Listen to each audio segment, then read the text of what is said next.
This morning, we were telling all the students, Šį rytą buvo studentams sakoma, తరచు చదువు చదివి తర్కవాదమే కానీ పూర్ణ జ్ఞానము ఎప్పుడూ పొందలేదు.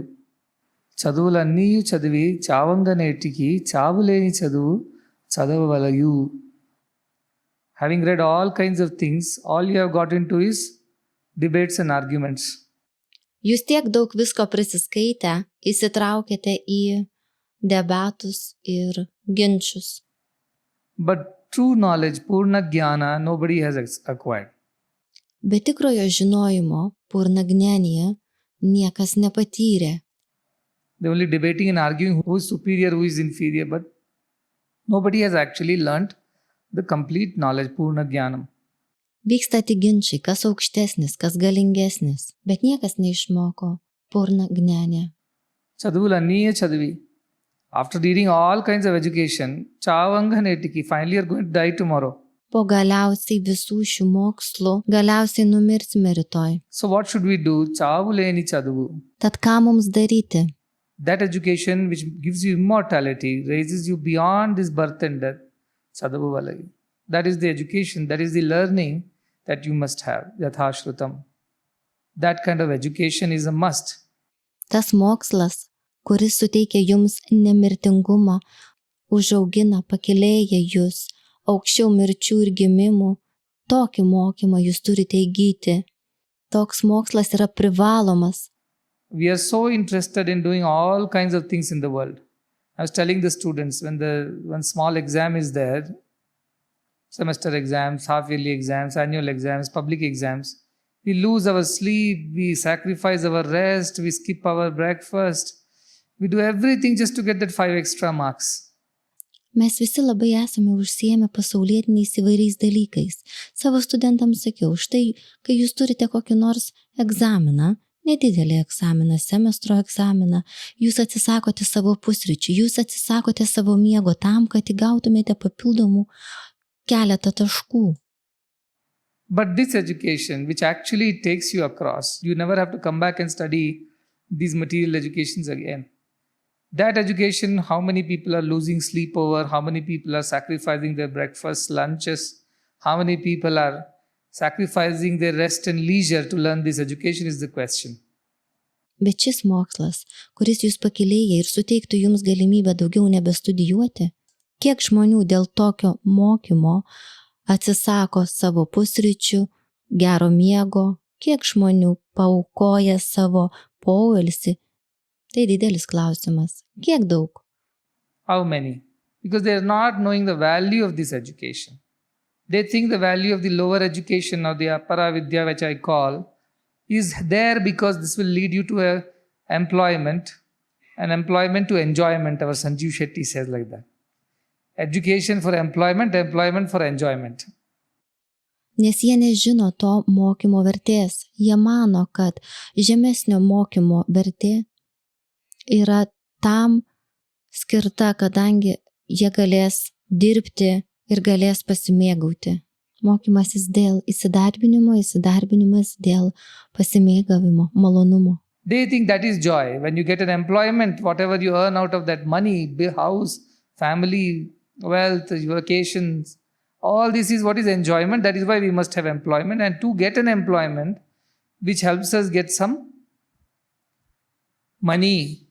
Jie mano, kad tai yra džiaugsmas, kad kai iš įsidarbinimo gali gauti pinigų ir tada nusipirkti namą, atostogas gali turėti, didelę šeimą ir tai, kad gautum tą įsidarbinimą, jis suteikia tau pinigų. We study losing our sleep, rest, leisure, breakfast, lunches.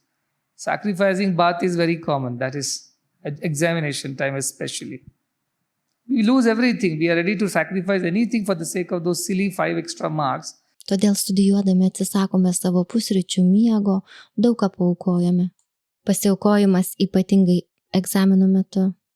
Mes daug ko atsisakome, daug ką paaukoti, sutinkame dėl tų 5 papildomų taškų.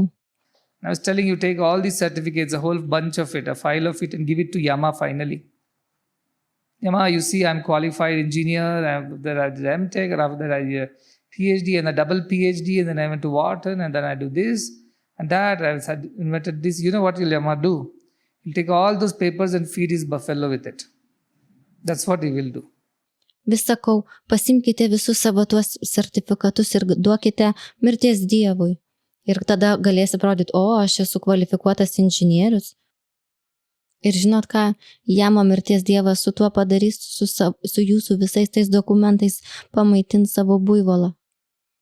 He's not going to read through also. He's not going to even skim through. He's not going to even bother about those educational certificates, which you so proudly would carry, thinking that you have done so much in this world.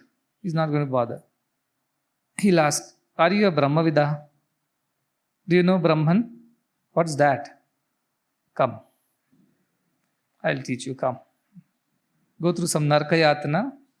Remember next time when we meet. Because that is what would have saved you from me. But unfortunately, that is what you have not done precisely in the whole of your life. Jis tikrai jų net neskaitys. Jam bus visiškai tai neįdomu. O jūs juos taip didžiai juos nešėte, kad tiek daug nuveikėte šiam pasaulyje, jam tai nerūpės. Jis paklaus, ar tu esi Brahmarija? Ar tu žinai Brahman? Kas tai? Ateik, aš tave išmokysiu. Ir kai pereisi per, kitą kartą prisiminsi, kai mes susitiksim.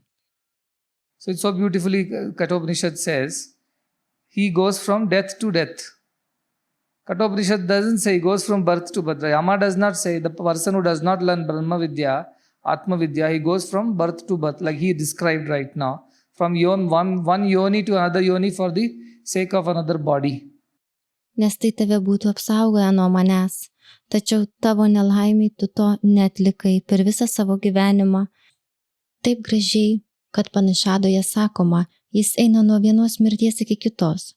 Kad Panišadoje nesakoma, jis eina nuo vieno gimimo iki kito. Jama taip pat nesako, kad Upavanasana nesimokė Brahma Vidyos ar Atma Vidyos. Jis eina nuo vieno gimimo iki kito gimimo, tam, kad įgytų kūną.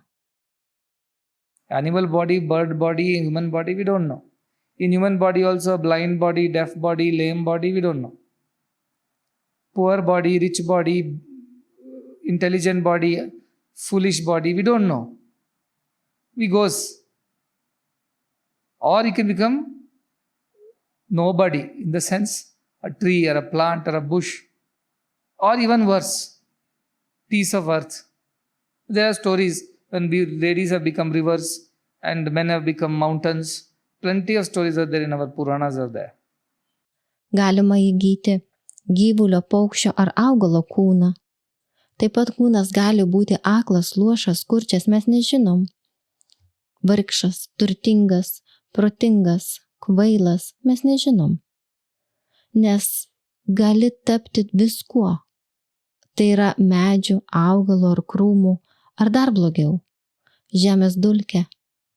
Yra istorijų, kai moteris tapo upėmis, o vyrai tapo kalnais. Mūsų šventraščiuose daug yra tokių istorijų. So what you can become, you never know yourself if you don't know Brahma Vidya. All your engineering will not entitle you to become again engineer. See, whatever engineering you do this birth, do you think that qualification continues in your next birth? You come back and they will know, no, he's an engineer. We know last birth he studied in IIT Chennai. Nobody knows. You start all over again. A, B, C, D. Look at the silliness of the whole thing. Pats niekada negali žinoti, kuo gali tapti, jei nežinai Brahma Vidyos. Jei buvai inžinierius, tai nereiškia, kad ir vėl tapsi inžinieriumi. Manote, kad jūsų kvalifikacija persikels į kitą gyvenimą. Sugrįšite ir sakys, ne, jisai buvo inžinieriumi, ten ir ten studijavo, bet niekas nežino. Jūs vėl pradėsite nuo A, B, C, 1, 2, 3. You might be a topper of the engineering college in your previous birth. You could have been even a professor, even the dean of the college. Next birth when you are born, where you start? 1, 2, 3, 4, A, B, C, D, you begin again. What silliness. But Atma Vidya, even if you have not completed your education and attained the degree, yet what he said, Punya lokam avapnita. They will go still to some good loka. They will not go to the worst loka. Means Anything that you do will not be destroyed. The knowledge will not be destroyed. But for all other things, material knowledge, you have to come back and start all over again. At least some effort you have to put. Kaip visą tai kvaila? Galite dėstyti inžineriją universitete. Praeitame gyvenime. Gali būti net profesoriumi. Ar netgi dekanas. Ir kai atgimsite, o nuo ko pradėsite? A, B, C, 1, 2, 3. Koks kvailumas? Bet atma vidya.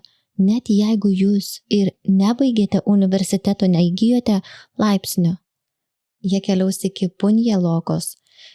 Jie neis į pačią žemiausią loką, jie eis į geresnę loką. Tai reiškia, bet ką padarys, nebus sunaikintas, žinios nebus prarastos, bet žemiškos žinios turės iš naujo būti įgytos. Kažkokias vis tiek turės įdėti pastangas. Atma Vidya is something which doesn't get destroyed. Neha Vikrama Nashosti, that is what is said. There is no adverse effect to this. Pratyavayona Vidyate, this Abhikrama, whatever effort you put, na Nashosti. This will not get destroyed. Nasha it will not become. Na iha, in this world, this Abhikrama Nashosti. In this world doesn't get destroyed. Pratyavayona Vidyate, there is no adverse effect. Swalpam apyasya dharmasya. Even little you know about this Atma Vidya, trayate. Crossover, mahato bhayat. Biggest of the fears, biggest of the worries, the biggest of your threats, you can cross over. So when I went up, he told, Atma vidya, žinios apie Dievą, tai nebus sunaikinta. Kad ir kokias įdėsite pastangas susijusias su Dievo pažinimu, jos nebus sunaikintos. Šiame pasaulyje nebus sunaikinta. Net jeigu labai mažai sužinosi apie Atma Vidya, didžiausias baimės, nerimus galėsi ištverti. You are telling in Kathopanishad that Mrityu says he is afraid of a Brahmavida. Mrityu Dhavati Panchama is written. He is afraid and runs away. Dhavati. Katpanišadoje sakoma, kad Mrityu teigia, bijęs Brahma Vidyos. Jis bijo ir bėga toliau nuo jo. 5 things done with the fear of God, they say. The Surya, the wind, the Indra, the Agni, and this Mrityu. So he said, why is Mrityu so afraid of this person, Brahman? Because Mrityu himself also should know Brahman. That's how he's teaching. Acharya Bhakta is an amazing teacher because he knows the subject. Then how is that Mrityu is afraid of the one who has Brahman? It's described like that. How? Tad kodėl Mrityu taip bijo Brahmano? The knower of Brahman is always keeping one sword in his hand. Up. Vajra. Like the lightning. So powerful because Vajra has been Indra's instrument or weapon. So he keeps that up. So Yama is afraid because he can cut Yama into 2 pieces with that. What does that mean? Symbolically it means Yama will not come near the person who knows Brahman. Kodėl tai bijo? Tas, kuris pažįsta Brahmaną, vienoje rankoje laiko kardą, iškeltą į viršų kaip žaibą. Tokį galingą šis ginklas priklauso Indrai. Šio ginklo bijo Yama, nes juo gali jį per pusę perskelti. Ką visą tai reiškia? Simboliškai tai reiškia, kad Yama neprieis prie to žmogaus, kuris pažįsta Brahmaną, Dievą. Only those who don't believe that Brahman exists, na asti iti, don't believe that this doesn't exist here. They don't believe that another world exists after this world. This is what it is. Na asti iti, paramani. There is other one is there, does not exist, he believes. He comes under the control of Yama. Those who believe the other one exists, and also we have a way. We have a way to the higher things. We can escape this clutches of Yama. To them, Yama never comes and troubles them. For them, God comes and takes them as it is to be taken.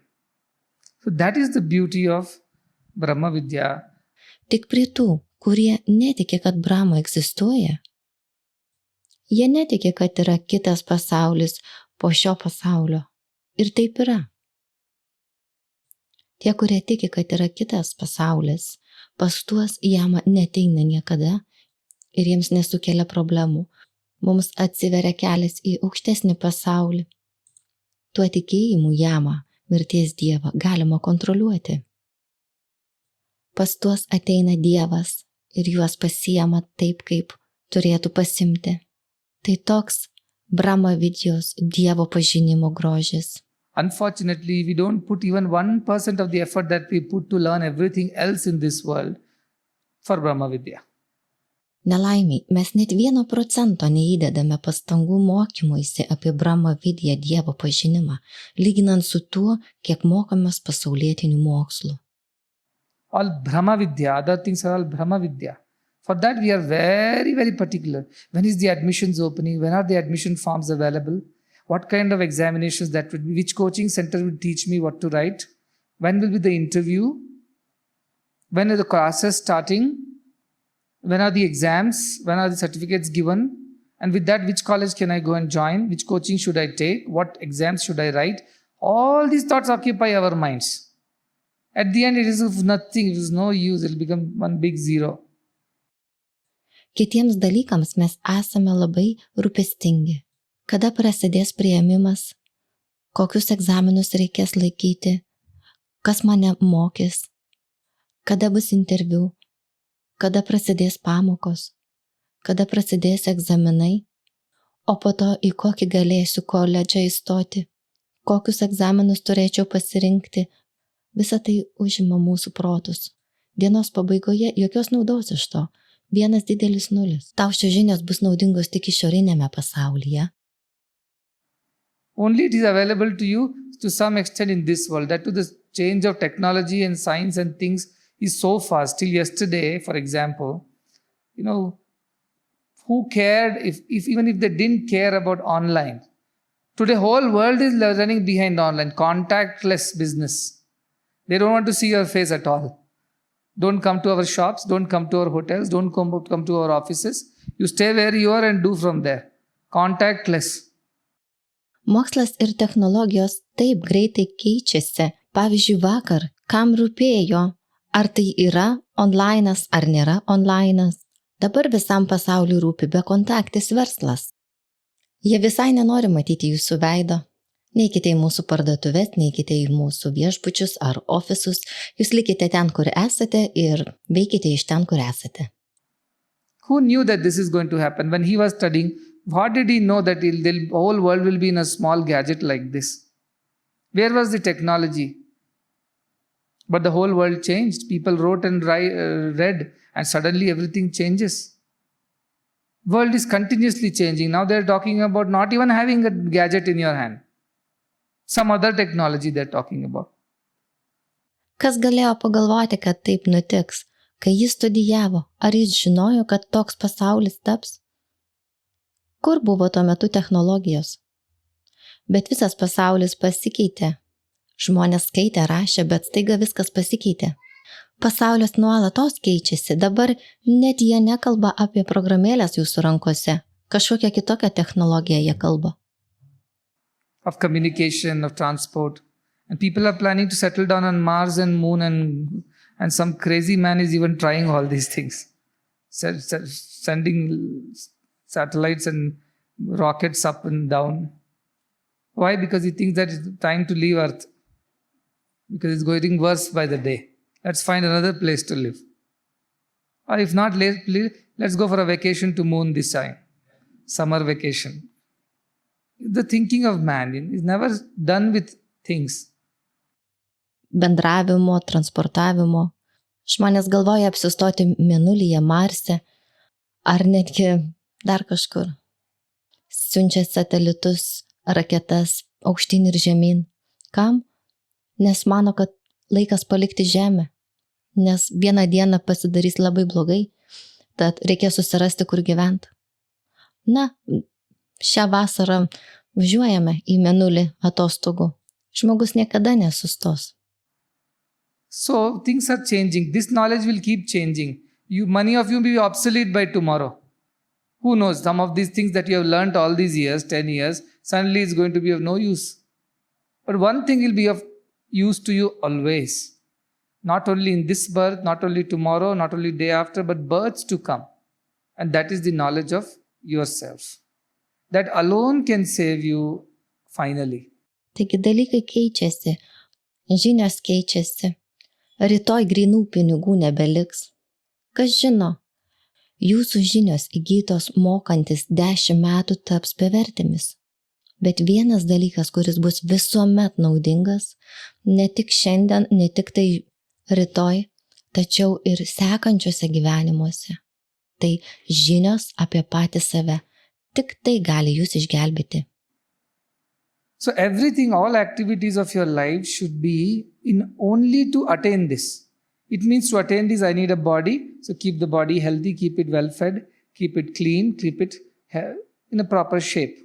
Why? So that I can spend my time learning this. Do I need to do a job? Yes, you have to do a job because you can earn your money as much as required for you to look after your family, not more than that. More than that, then you'll get into wrong ways. Then you'll sleep less, you'll be in the office all the time, and then you'll not pay attention to this Atma Vidya, you'll not pay attention to this self sadhana. So then it is an impediment, it is not as useful to you. Similarly, relationships, you marry somebody who's not a spiritual person, then you suffer again. Visos jūsų veiklos turi būti susijusios su tuo įgyjimu. Kad įgyčiau šias žinias, man reikia sveiko kūno, todėl laikykite savo kūną švarų, tvarkingą, tinkamoj formoj. Ar man reikia dirbti? Žinoma, kad tau reikia dirbti, nes tau reikia uždirbti pinigų tam ir tiek, kad sugebėtum išlaikyti savo šeimą. Ir daugiau nereikia. Jei uždirbsi daugiau pinigų, tada atsisakysi miego, tada daugiau laiko praleisi savo ofise, tuomet nebeturėsi laiko Dievo pažinimui, Atma Vidjai ir dvasiniai veiklai. Ir tai taps kliūtimi ir jums bus visai nenaudinga. Panašiai kaip užmezgi santykius ir susituoki su asmeniu, kuris nesidomi dvasiniais dalykais. Because they are not cooperating with your spiritual schedule. They have their own party schedules and things like that. So, one thing leads to the other.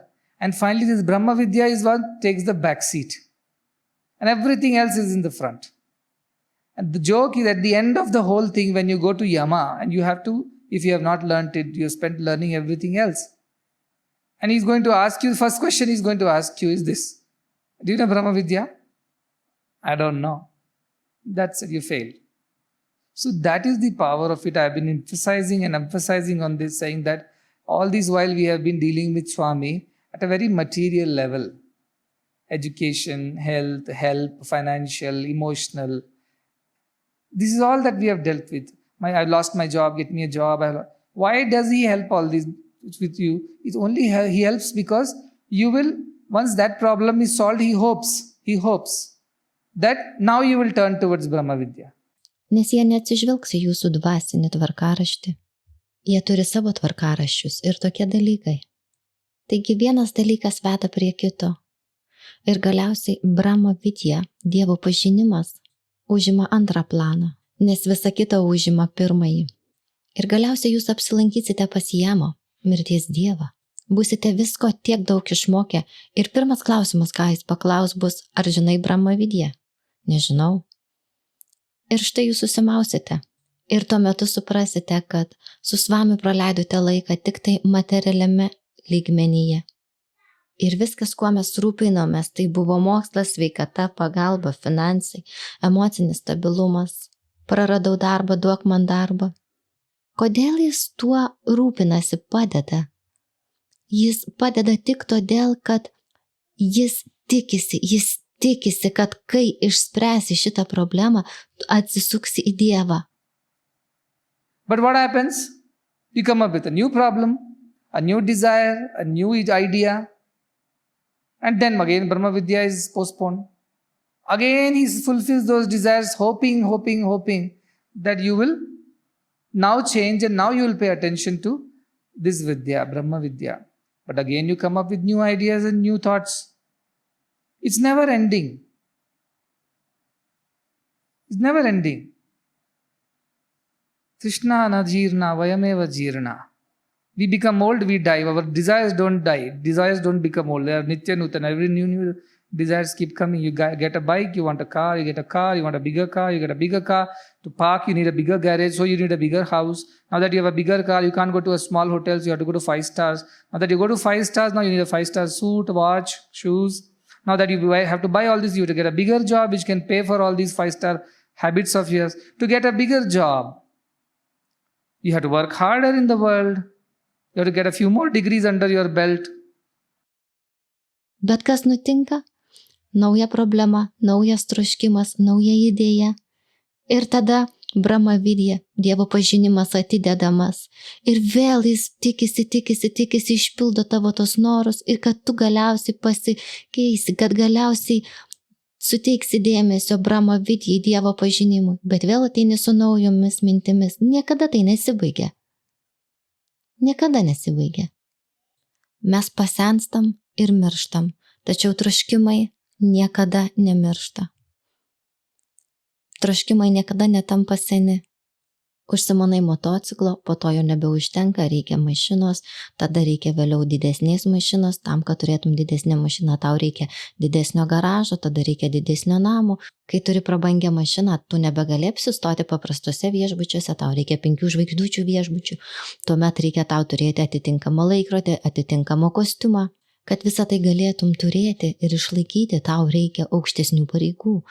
Norint turėti aukštesnės pareigas, tau reikia geresnio diplomo. So that you get a bigger job. Once you get a bigger job, you get bigger work, more work. You travel around the world and here and there and you have no... Where is the time for Atma Vidya? Balastavat krida sakta, tarunastavat taruni sakta, vriddhastavat chinta sakta, parabrahmani kopina sakta. That is why that time there were no big jobs. So Shankaracharya said, oh, when you are a kid, you are very busy playing and enjoying yourself. You don't care. You have no care of the world. When you grow as young men and women, all the time your interest in the opposite gender, attracted by the natural laws of life. And there is no time to think of God. O tada turi dirbti stipriau. Užėmęs aukštesnės pareigas turi stipriau dirbti, daugiau dirbti. Tada keliauja aplink pasaulį ten ir ten. O kur laikas Atma Vidyai? Shankaracharya pasakė, kad kol buvote maži, jums rūpėjo tik tai žaidimai, pasaulis nerūpėjo. Vėliau jūs brendote kaip vyras ir moteris, atsirado natūrali trauka vienas kitam ir viskas, kas jums rūpėjo, tai priešinga lytis. Ir nebuvo laiko Dievui. And you become old now because you are done with all the merrymaking in the world. Legs are paining, hands are paining, head is aching, teeth are aching, nobody is wanting to even look at your face. Shankaracharya himself says that. But at that time also, you are worried about, I'm going to die or what? What will happen to me? Same worries. What will happen to my wealth that I've earned? Will my sons squander it away? How do I preserve it, save it? These worries keep eating your head till the end. O kai tapote seni ir jūsų santuoka pasibaigė, skauda galva, niekam nebeįdomu žiūrėti jūsų veidą. Shankaracharya taip pat tai sako.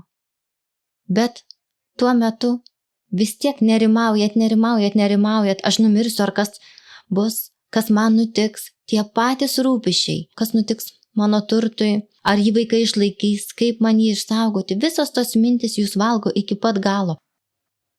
And then what happens? You meet Yama. And when you meet Yama, the first question asked is, like the first and the last question asked is, are you a Brahmavida? Do you know anything about Brahman? What's that? That is the answer. What's that? He says, I will teach you, come. Itana to Karna Swami, that Sumit sings. And is my favorite. At the end it says. Ir kas tuomet nutinka? Jūs sutinkate Jamą. Kai sutinkate Jamą, jis užduos jums pirmą ir paskutinį klausimą. Ar žinai Brahma Vidya? Ar pažįsti Dievą? Ką tokį? Toks bus jūsų atsakymo. Ką tokį? Tada Jama pasakys, aš tave išmokysiu, ateik. Tai mano mėgstamiausia. Pabaigoje jis sako. Jab prana tan se nikale, and the life leaves this body, koi roga na sataye. Jab kanta prana aaye, koi roga na sataye. No roga. Biggest roga is bhava roga. That should not trouble you. Other rogas is one way. Bhava roga na sataye. Yama darshana dikhaye dese. Let the Yama not show his face to me. I don't want to see his face at the end of my life. I should lead a life like this. जब प्राण तन से निकले, जब when you are going to die, make sure that you are there. Kai gyvenimas paliks šį kūną, tegul jam nepasirodo. Savo gyvenimo pabaigoje nenoriu jo veido matyti. Turiu gyventi taip, kad kai ateis laikas mirti, būsiu tikras, kad tu ten būsi su vami. You are there to take me. I don't want this Yama to carry me all the way and dump me in some terrible loka for my misdoings, wrongdoings. So please, Swami, you help me. How will I help you? I'll help you only if you help yourself. Tu ateik manęs pasiimti. Nenoriu, kad jama mane neštų visą kelią ir įmestų į kokią baisų pasaulį už mano klaidas. Tad prašau, Svami, tu man padėk. O kaip aš tau padėsiu? Aš tau padėsiu tik jeigu tu pats savo padėsi. How will I help you? You have to help yourself then. That is why Krishna is so clear. Uddared atmanatmanam. You alone can redeem yourself. Atmanam avasadayet. You alone are the cause of your own sorrow. I am not. Atmano hi atmano bandhu. You alone are your friend. Atmano hi uparatmana. You alone are your enemy. I am just a witness. Kaip aš tau padėsiu, tu pats turi savo padėti. Todėl Krišna taip aiškiai pasakė. Tu tik pats save gali išlaisvinti. Tu tik vienas gali savo sukelti rūpesčių. Tu vienas savo draugas. Tu vienas savo priešas. If you ask me for help, I'll come. I'll tell you to do this. Some people, their Swami is there for me, I have complete trust in him. I will go enjoy the world, make merry, do as I please. At the end, what is there? We pray to Swami, he will redeem us. You think Swami has no other work to do? Jeigu jūs prašysite mano pagalbos, aš ateisiu. Svamis mane išgelbės, aš pilnai juo pasitikiu. Aš eisiu ir mėgausiuosi pasauliu. Vesiu ir darysiu, ką noriu. Prašyčiau. Dienos pabaigoje melsitės ir galvojate, kad Svamis viską atleis? Galvojate, kad Svamis neturi kuom daugiau užsimti? Don't take him casually. Don't take him for granted. That he will simply redeem us because we have sung a few bhajans for him. As I said, as Emma asked, what good have you done? I have seen Sai Baba. I am the bhajan singer. I am the volunteer. I am the staff. I was the teacher. I was the doctor. I was nurse. Nepriimkite Svamio kaip suprantamo dalyko. Nelaikykite Svamio paprasto. Kad jis mus išlaisvins vien todėl, kad mes padainavome jam keletą bhajanų. Aš mačiau Sai Babą, aš buvau mokytojas, aš giedojau bhajanas, aš buvau savanoris, aš buvau slaugė, aš buvau daktaras. That is a good Sai Baba did to you by giving you an opportunity to be a nurse in the hospital, doctor in his hospital, volunteer in his ashram, staff in his college, student in his institutions. That is the good Sai Baba has done to you. Tai Sai Baba suteikė jums galimybę tapti sesele ligoninėje, daktaru jo ligoninėje, savanoriauti ašrame, jo kolegijos personalu tapti, studentu jo institucijose. Tai Sai Babos nuopelnas. By allowing you to be in his proximity and learn something good. But if you did not utilize it, actually you have done bad. Kad galėjote išmokti kažko gero. Bet pasielgėte blogai, jei viso to nepanaudojote. But Yama is not interested that you met Sai Baba and Sai Baba gave you an opportunity to do this. All that is the favor done by Sai Baba to you. Good was done to you. You did not do any good there. What is the good you have done? He'll keep asking. Jamai nerūpės, ar jūs pažįstate Sai Babą. Ir ar Sai Baba suteikė jums galimybę pasitarnauti. Tai Sai Babos malonė. Tai jums buvo padaryta gera. Jūs ten nepadarėte nieko gero. Jis vis klausinės, ką jūs padarėte gero.